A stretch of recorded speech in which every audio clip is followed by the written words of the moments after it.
In the early morning of July 23, 2009, more than 300 FBI and other federal agents fan out across New Jersey and Brooklyn, New York. This was the biggest roundup of corruption in New Jersey state history. That is saying something. Graft is nothing new in the Garden State. There literally have been more than 100, perhaps approaching 200 arrests in just the last few years out in New Jersey, where politicians and municipal officials have been caught taking bribes. At 6 a.m., the go-ahead is broadcast from FBI Central Command in Newark. Newark CP to all teams. Execute, execute, execute. And like a well-choreographed dance, arrest teams start knocking on doors. Acting U.S. Attorney Ralph Mara, a 25-year veteran prosecutor, waits anxiously for news from the field. We're waiting to hear reports on how they did. Did they make the arrests? Were there any problems? What did they find in evidence? This is NJ Team 3. Subject is in custody. WNBC's Jonathan Deans is the first television reporter on the scene. They literally are carting the suspects away by the busload here. We had a sense that this was going to be a big case. We did not know the details. But then when you started seeing just the sheer volume of car after car pulling up in front of the FBI's offices in New Jersey, that was when it really hit me that, my goodness, this is going to be huge.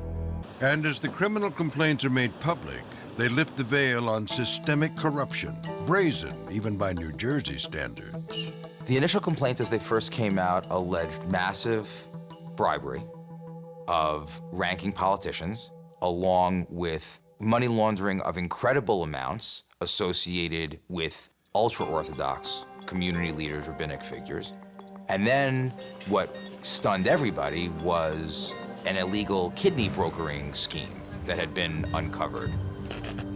The complaints are based on hundreds of hours of secret surveillance tapes captured by one person, a mysterious CW or cooperating witness who had committed bank fraud some 3 years earlier. You follow the press release, you follow the indictment, and you get a clear roadmap that there was an informant involved, and we quickly learned it was Solomon Dwek. To understand Solomon Dwek, you have to understand where he comes from. Deal, New Jersey, home to one of America's wealthiest Syrian Sephardic Jewish communities. Sam Antar grew up in the Sephardic Jewish community in Brooklyn.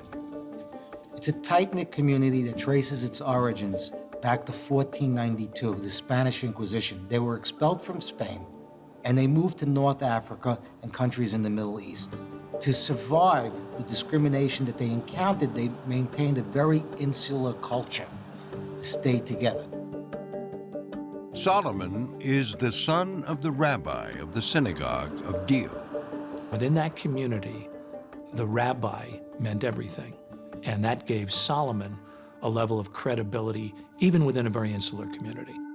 But instead of following in his father's righteous footsteps, Dwek learns how to pay people off to get what he wants. It's a lesson he learns in high school.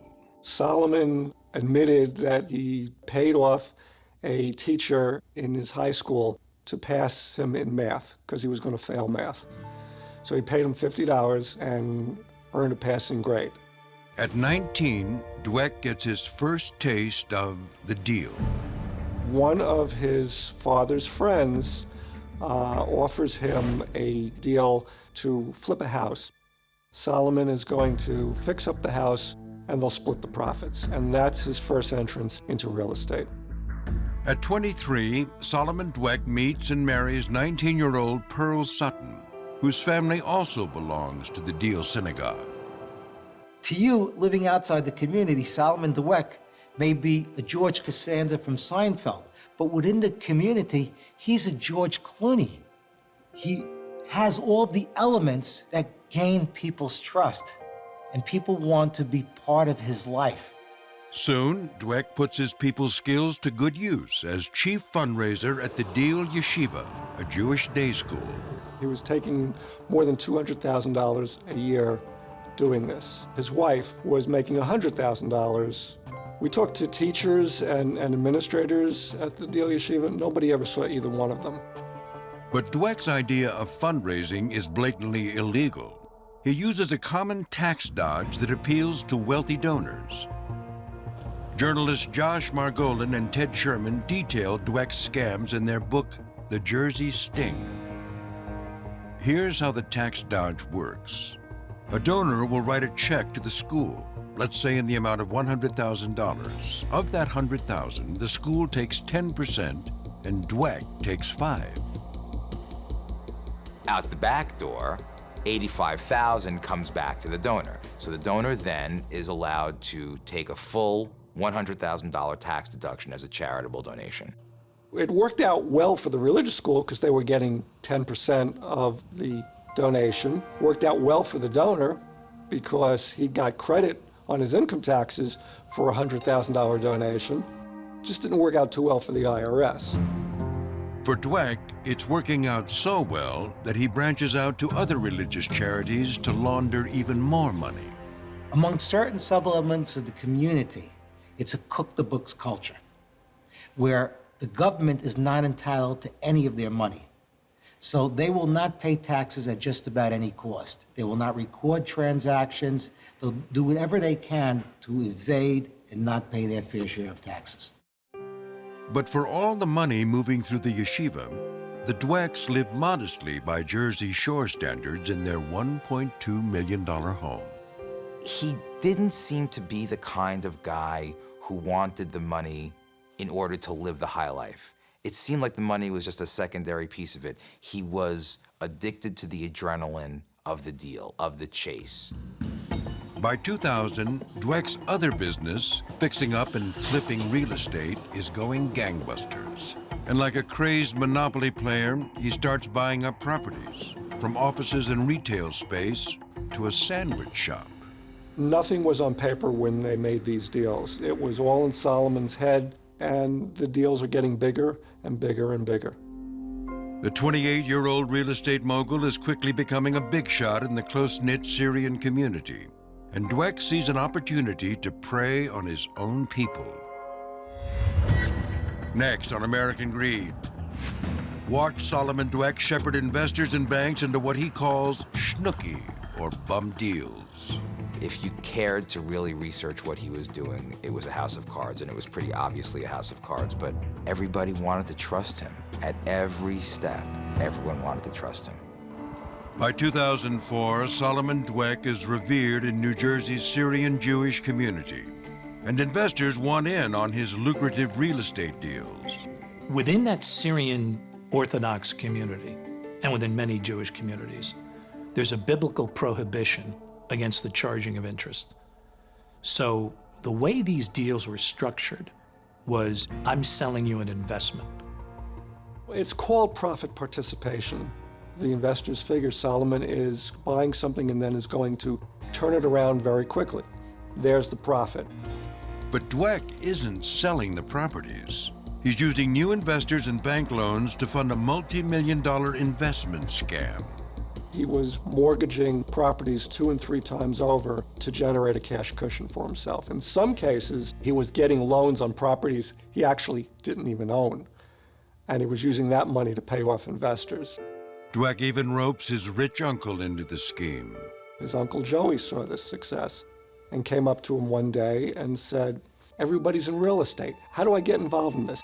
And Solomon didn't blink an eye. He said, "Well, I have this property. It's going to cost you X amount of dollars, and we'll pay off in 60 days. And he was hooked. Without any due diligence, Dwek's Uncle Joey puts up nearly $60 million of his own money and cash he borrows from banks. It's not long before Dwek notices that no one, not his uncle, not even his lenders, are keeping a close eye on what he's doing.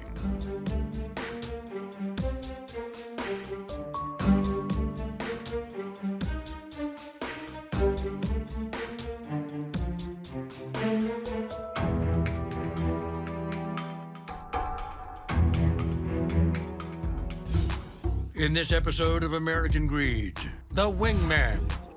A small-town politician goes on a brazen crime spree that reaches all the way to the nation's capital. To understand his case is to understand, like, 12 different tentacles of criminality that are all different in and of themselves. Newcomer Joel Greenberg has just been elected to local office in Seminole County, Florida. It's like, did he wake up and say, oh, hey, I'm gonna be tax collector today? A millennial born into money and privilege, he begins almost immediately to abuse his power. With all due respect, you are full of crap. Stealing from his office. And the next thing you know, Joel's making money. Paying for sex with a minor. He was using the credit cards that he had from work to pay for some of these transactions. Scheming against rivals, colleagues, even the federal government. He texted his buddy to say, how soon can I blow it all on pussy? But it's only when his case appears to ensnare a famous congressman that it hits the national stage. We're learning some explosive new details surrounding the Justice Department's investigation into Florida GOP Congressman Matt Gaetz. Featuring exclusive stories from Greenberg's days as a wannabe shock jock. I had just graduated high school. He would ask me to go out for a couple drinks. New details of his alleged scheming. And he said, I want to get some ransomware together to put on the network. And never before seen footage of Greenberg's arrest. American Greed unmasks the Florida man at the center of a Washington scandal. He's on house arrest in Lake Mary. Do you know why? Yeah, because he does bad things. His name's Joel Greenberg.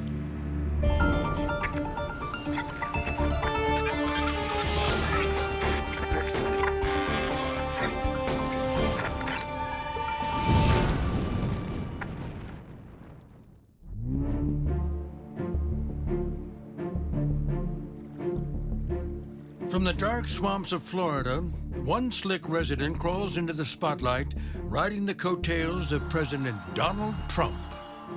His name, Congressman Matt Gaetz.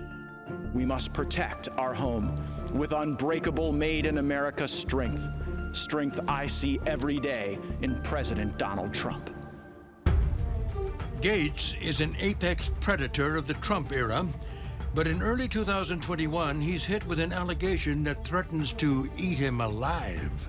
The investigation of possible sex trafficking currently underway into the Florida lawmaker began with an investigation into an associate of his who's pleading not guilty to trafficking, stalking, and identity fraud charges. That associate is Gaetz's friend, a local public official who was a complete unknown outside the small corner of Florida, where he's built an empire of fraud and depravity. Good afternoon, and thank you for allowing me just for the sake of the record, name? Joel Greenberg, Seminole County Tax Collector. To those who cover the story, Greenberg is a politician and a criminal unlike any they've ever encountered. There was a boldness and an in-your-face disregard for the law that went on here that I certainly had never seen in another elected office. It's just one example after another of different parts of ways of breaking the law that you didn't think were possible.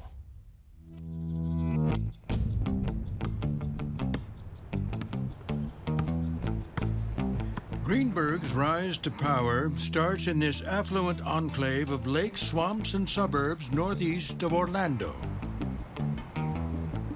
In Seminole County and across the state, Joel Greenberg's father has struck gold with a mini empire of dental clinics worth millions. It's a household name in Central Florida because there are so many of them. I passed 2 on the way here today. Straightening pearly whites makes Greenberg Dental a booming business. But young Joel walks a crooked path as the family's black sheep. He was brought up in a family of overachievers, and that was not Joel. By the time he's a teen, Greenberg shows up in an Orlando Sentinel article about a basketball program for wayward boys. His mother told a newspaper reporter at the Sentinel that he's my shining star who still needs more polishing. To help with that polishing, Greenberg is shipped off to military school and spends years in college, though he never graduates. He also finds himself in legal trouble more than once. The money, I think, was a problem because it seemed like every time Joel got in trouble, somebody from the family would step forward with some cash. Eventually, Greenberg uses his share of the family's wealth to make a name for himself on local AM radio, buying airtime for a program he creatively calls The Joel Greenberg Show. Greenberg is then in his late 20s, and he turns for help to a future Instagram model named Nicole Hampton.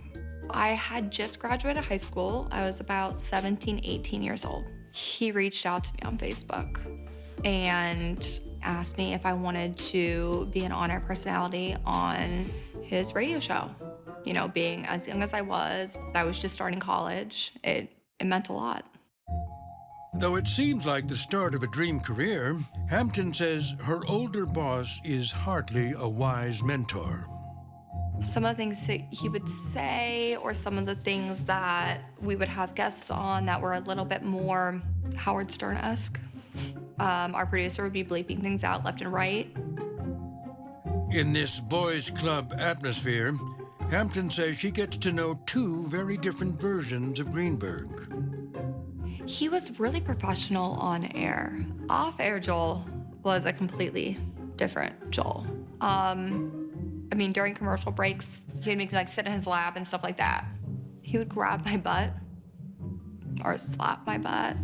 And Joel would ask me to go out to dinners. He would ask me to go out for a couple of drinks. And at the time, I was 18, 17 maybe. I don't remember. But definitely not 21. Then, Hampton says, there's the unconventional arrangement Greenberg has for paying her. He would always write me checks at his house. Now, I worked for him Monday through Friday, so I don't understand why he just couldn't bring my check to the office or to the recording studio. In the end, Hampton decides she's had enough and leaves her dream job. I did not want to be in the same room as him, especially working under him and knowing that I had to listen and do everything that he said. Greenberg's attorney declined to comment about Hampton's allegations. The radio show isn't Greenberg's only venture into the media world. The reputation he had was a guy that had been sort of aimless. So he pursues this other sort of different tangent of a career, becoming a tax collector. I don't remember exactly where I saw it, but I do remember being utterly shocked. It's like, did he wake up and say, oh, hey, I'm gonna be a tax collector today?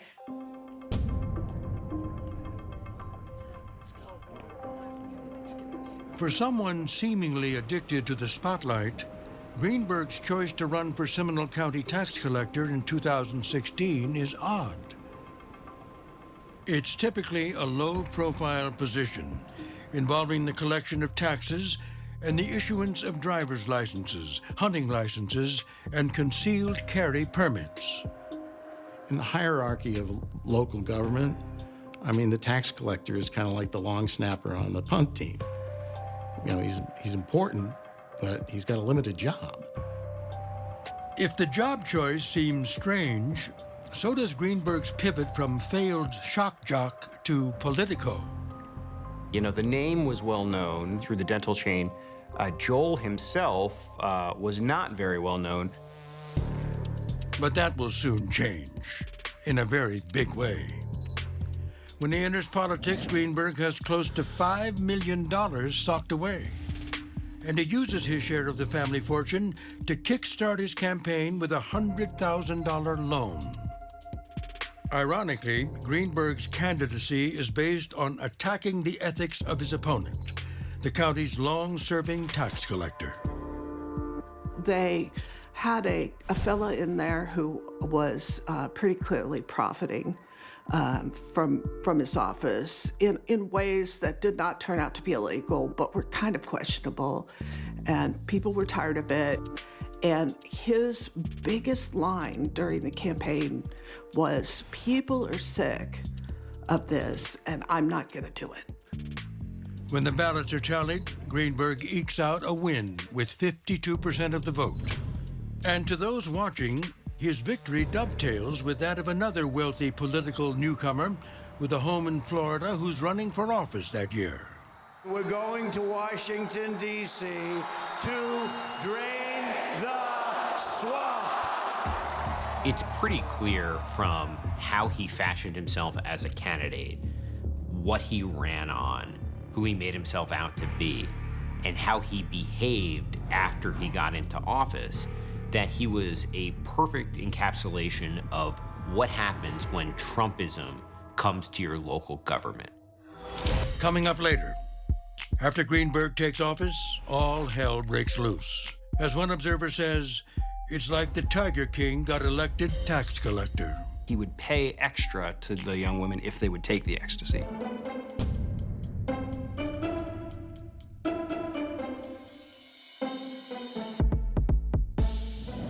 Long before his scandal makes national news, Joel Greenberg is sworn in as Seminole County tax collector in January 2017. So I'm asking you to expect very little and to allow me to surprise you.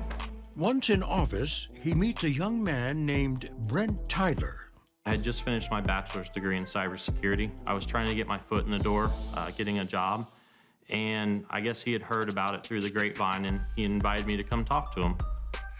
Tyler takes the job and gets to see that Greenberg is far from a typical boss. He was a strange guy sometimes. You know, he'd talk about girls, talk about staff, how hot they were, how he'd like to do stuff with them. I mean, he seemed like a smart guy. He had good ideas, but he also sometimes just had crazy ideas, obviously.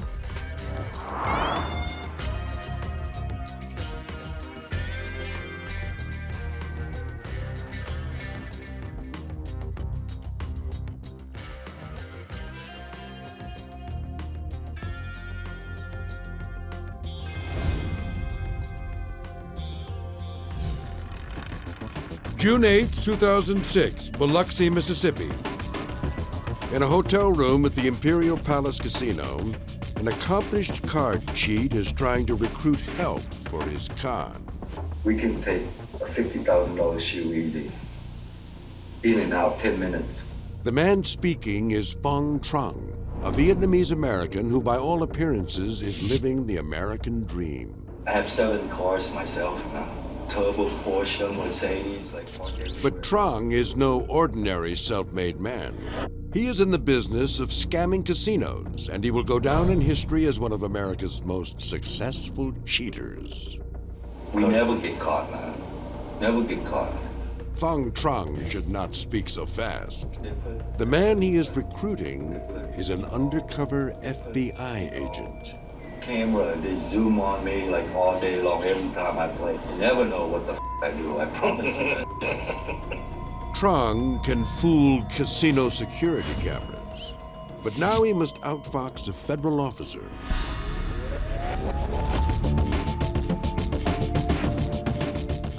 Up until now, Trong and his troupe of cheaters have had an easy time, duping casinos from one end of the country to another. It all begins here in 2002. In the mountains just outside San Diego is the Siquan Casino, owned and operated by the Native American Siquan tribe. Phong Trong works as a dealer here. Eventually, FBI agent Peter Casey will come to know Trong well. Phong Trong, he came to the States in the 1970s, went to El Cajon High School. He was kind of a low-level guy. He worked at the casinos. At the same casino, dealing at a mini baccarat table, is Trong's wife, Van Tran. For the players tonight, there is nothing unusual. It appears that Van Tran shuffles the cards exactly as the casino requires. But look again. See her protect the top block of cards? Those cards are not mixed in with the others. This is not a legitimate shuffle.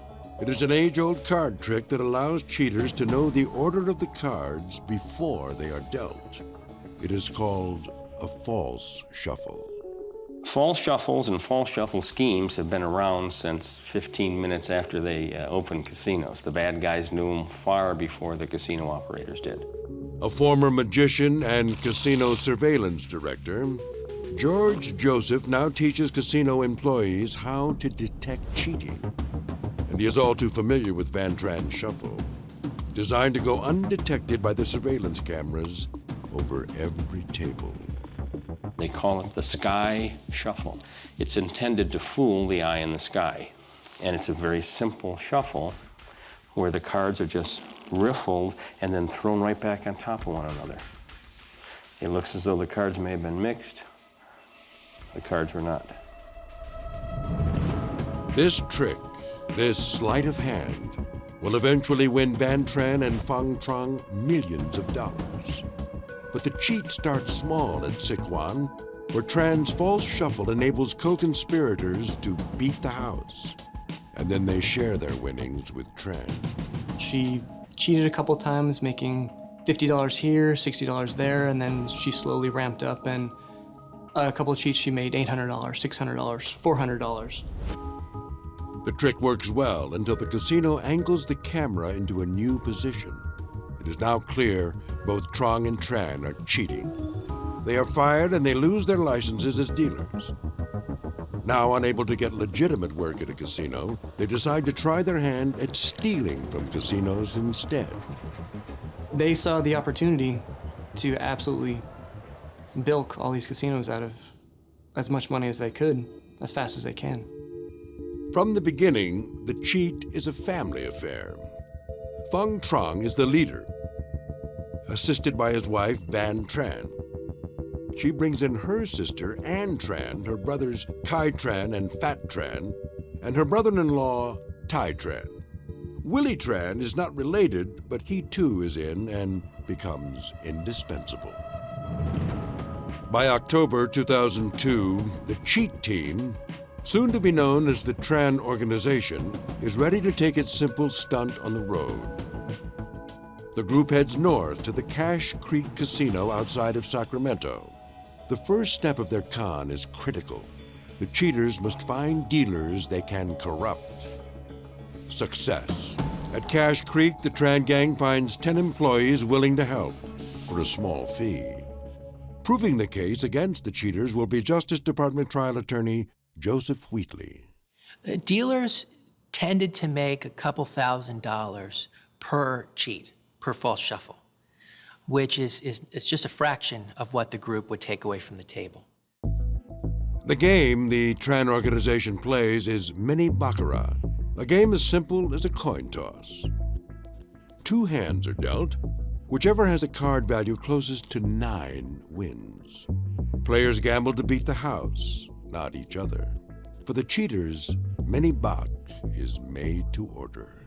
In baccarat, you do not have a choice of whether to draw, hit, stand. The cards play themselves. So, a big part of the scheme for the bad guys is that no legitimate square, legitimate player could sit down and mess up the order of the cards by hitting or standing when they shouldn't. And most importantly, it is a game where tracking cards is allowed. We allow customers in baccarat to have what's known as a scorecard. You're trying to keep track of the number of times the player wins versus the number of times the bank wins, and you're looking for streaks, or you're looking for patterns that you recognize. And so, by and large, most of the time, anyone uses a scorecard, it's just innocent, it's fun, it's a system.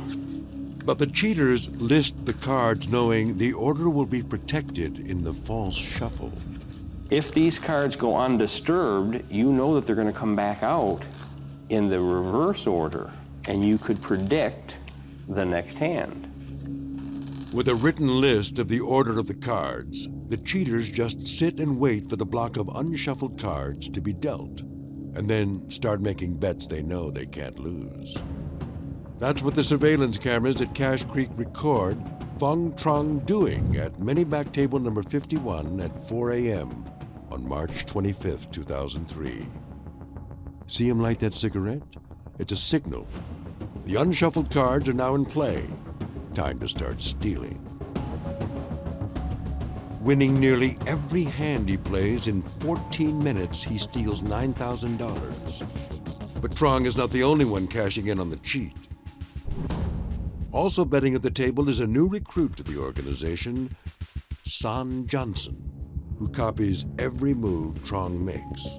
From the one false shuffle here, Johnson wins $21,000. In a mini baccarat cheat, you could have multiple people at the table. So you could have 2 or 3 people, for instance, doing the cheat, walk away from the table with tens of thousands of dollars, hundreds of thousands of dollars in a cheat, and sometimes as high as $900,000. Eventually, casino security identifies a dealer breaking the shuffling protocol, and Cash Creek catches on. At the conclusion of cheating at Cash Creek, a number of the dealers that had been recruited by the group were arrested. Not the leadership of the group. That was not touched. The Tran group slips out of town with their winnings intact, close to $300,000. And 3 new members. In addition to Son Johnson, Martin Aronson and George Lee, both dealers at the casino whose cheating is not discovered, are now working for the organization.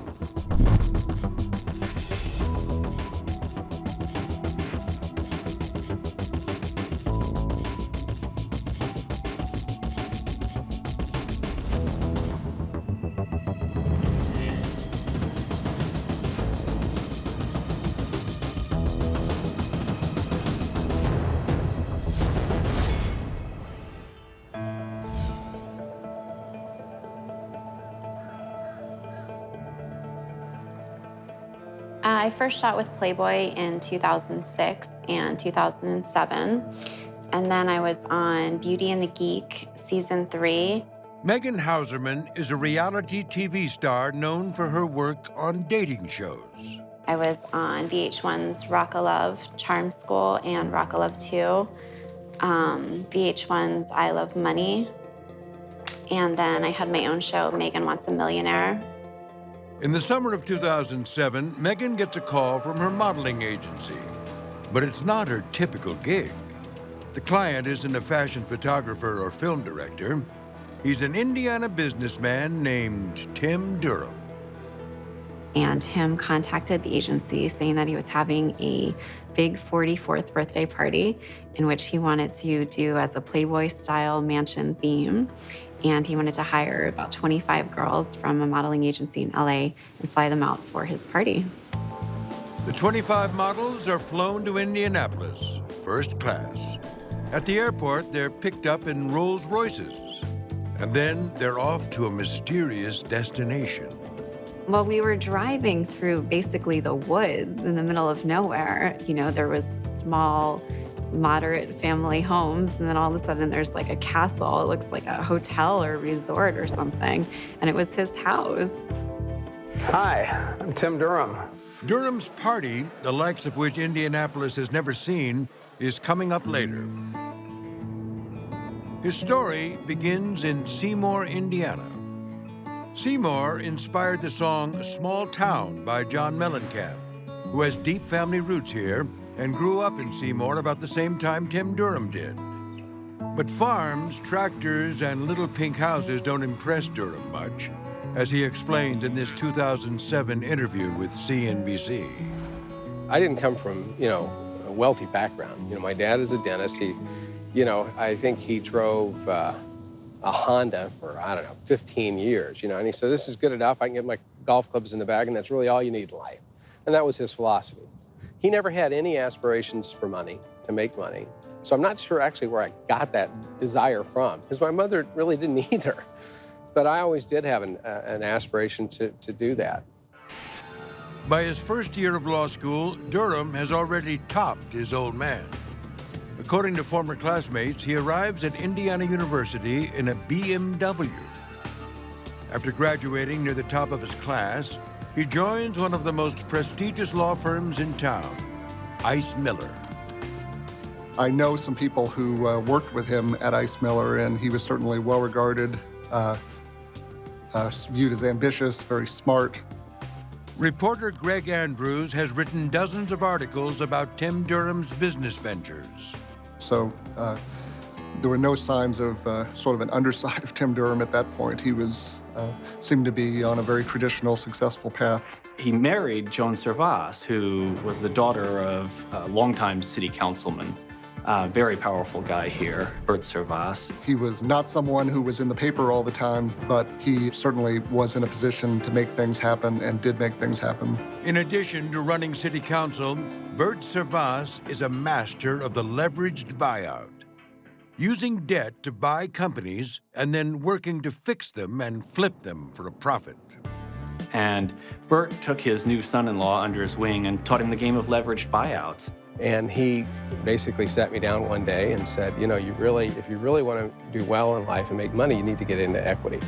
You need to get into owning and managing companies and that kind of thing. Quit working for people doing the deals and do the deals yourself. By the late 1990s, Durham's marriage has ended. But business is just starting to take off. He goes out on his own and buys his first company, Lake City Forge in Michigan. When I started, I bought a forging operation, put a machine shop with it, did real well. You know, I virtually had no money, so borrowed everything. And, you know, I think I netted somewhere around 14, 15 million on that first deal. So it helps if your first deal works. And so that propelled me into a lot of other ventures.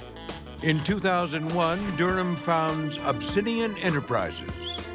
Obsidian's purpose is to buy out small manufacturing companies that are leaders in their industries. At the time, Jeff Osler is Tim Durham's brother-in-law and a vice president at Obsidian. Osler says that while winning is important to Durham, the most important thing is the appearance of success.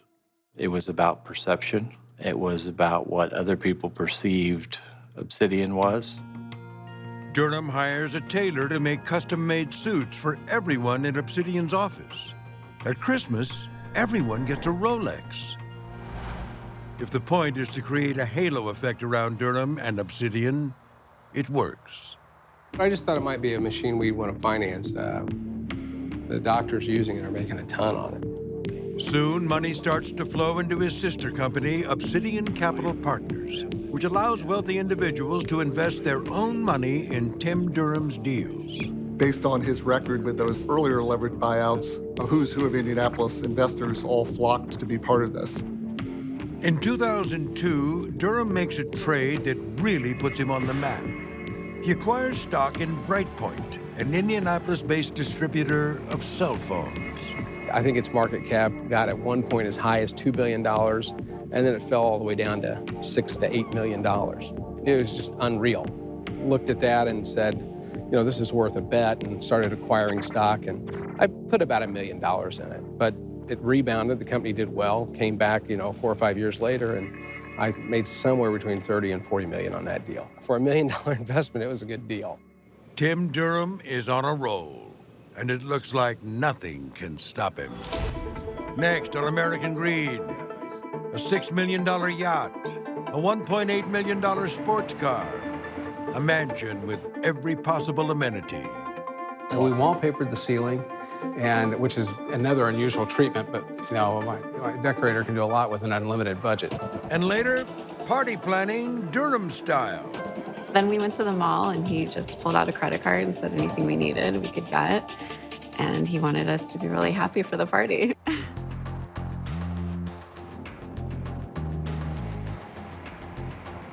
In Indianapolis, businessman Tim Durham says he has made tens of millions of dollars in the leveraged buyout business, but he longs to replace the M in millionaire with a B.